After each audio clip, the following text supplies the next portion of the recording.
Russia's Lada vehicles have had a long history in Egypt. Amr Suleiman has been its sole agent, and his plant locally assembles 5,000 Lada cars annually. احنا الحمد لله We've been working with Lada for over 20 years, and we started assembling Lada cars in 2004. The local components for the vehicles are 45% and the imported components are 55%. All production is for the local market, but we had plans with the Russians to export to nearby countries. في خطط مع الروس يعني ان احنا These investments, however, are now under threat because of the conflict in Ukraine. طبعا العقوبات الاقتصادية دي مشكلة كبيرة. The economic sanctions are a big problem that faces any Russian product. When we open a letter of credit, it's through European or American banks. And the blockade of SWIFT means my letter of credit will be blocked there, and therefore I will not receive the components from Russia to manufacture the car here. دي بتبقى عن طريق البنوك.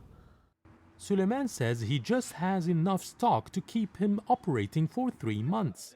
In the meantime, he's thinking of using the Russian SPFS, an alternative to SWIFT, to avoid closing down the Lada production line. اتصلنا بالشركة الأم لسه ما بلغوناش بالكلام ده. We have contacted the holding company in Russia, but they haven't told us anything about it yet. If they agree, we will discuss it with our banks and the viability to use this system. Then yes, we will be able to resume work normally.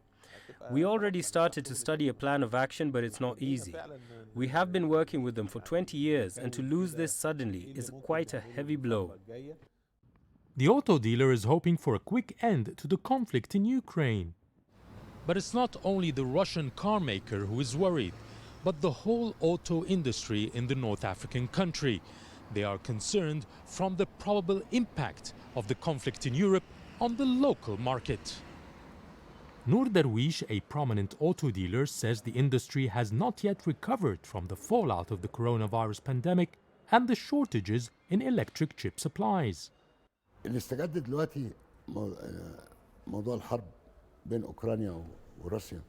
We are yet to feel the full effects of the conflict between Ukraine and Russia, but some car factories in Europe have cut down production and some even closed down. These plants operate on natural gas, which comes from Russia. Ukraine is also a manufacturer of car components, and some factories depend on 80 to 100% on Ukrainian components, and thus they will close down. 70 ل 80% على المصانع الأوكرانية. Darwish believes the production cuts in Europe could push Egyptian traders who heavily depend on European manufacturers to turn elsewhere.